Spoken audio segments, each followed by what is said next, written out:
Mukhang nagkamali tayo. Ina, yun na nga ba sinasabi ko eh. Paano natin ito susolusyonan? Hindi na tayo pwedeng umatras pag ganito. Paano? Habang buhay na lang ba tayo magtatago? Wala na tayong magagawa. Pake yung mga yan.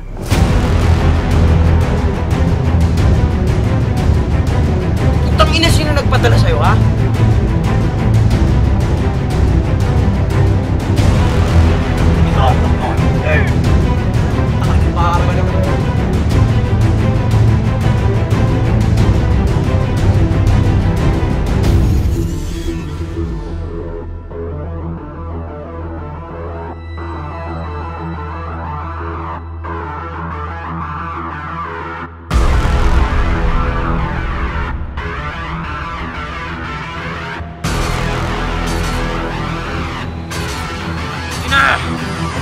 Hintayin mo ako malabas dito.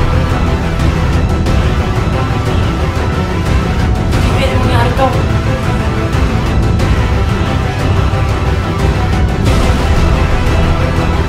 Kupal ka ngayon ka.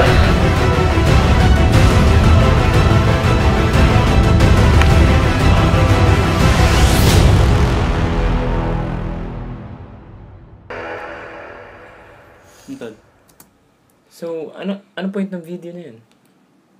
Well, yun nga yung point niya, pre-action siya. Diba? Action. Diba? Action, ah. Ano yan?